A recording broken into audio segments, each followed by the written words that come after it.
স্বাধীনতার ৫৪ বছরে বিভিন্ন স্বার্থন্বেষী মহল বারবার জাতিকে ধোঁকা দিয়েছে। নির্বাচন এলেই তারা দেশপ্রেমী সাজে, ওলামায়ে কেরামের কাছে যায় ধার্মিক সাজে, আর ক্ষমতায় গেলে দুর্নীতিতে দেশকে চ্যাম্পিয়ন বানায়। অতীতে এরা দেশকে ৫ বার দুর্নীতিতে চ্যাম্পিয়ন বানিয়েছে, এদের থেকে সতর্ক থাকতে হবে, এমন মন্তব্য করেন ইসলামী আন্দোলন বাংলাদেশের আমির ও চরমনায় পীর মুফতি সৈয়দ মোহাম্মদ রেজাউল করিম। নোয়াখালীর বেগমগঞ্জ উপজেলায় আয়োজিত এক ওলামা সমাবেশে এসব কথা বলেন তিনি।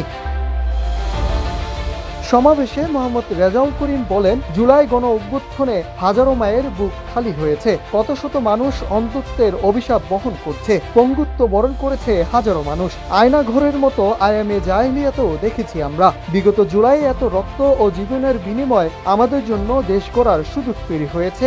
এই সুযোগ যদি আমরা কাজে লাগাতে না পারি, দেশকে যদি গড়ে তুলতে না পারি, তাহলে ইতিহাস আমাদের ক্ষমা করবে না, আগামী প্রজন্ম আমাদের ধিক্কার জানাবে। তিনি বলেন, বিগত ফ্যাসিস্ট হাসিনা গর্ব করে বলেছিলেন হাসিনা পালায় না, তারা ক্ষমতা পাকাপোক্ত করার জন্য হাজার হাজার কোটি টাকা পাচার করেছেন, নানা দেশে সম্পদের পাহাড় গড়ে তুলেছেন, কিন্তু জনতার রোষে তাদেরও পালাতে হয়েছে। এর ফলে নতুন করে কেউ ক্ষমতায় গিয়ে জাতির সঙ্গে প্রতারণা করলে তাদের এই ইতিহাস মনে রাখতে হবে। তিনি আরো বলেন, ইসলামী আন্দোলন বাংলাদেশ মনে করে এদেশের মূল শক্তি হলো ইসলাম, ওলামায়ে কেরাম দেশের মূল ভরসা, ইসলাম এই দেশের পথ প্রদর্শক। তাই আগামীর বাংলাদেশ নির্মাণে আপনাদের এগিয়ে আসতে হবে, অগ্রগণী ভূমিকা পালন করতে হবে। Nahid Hasan, news desk, Ittefaq.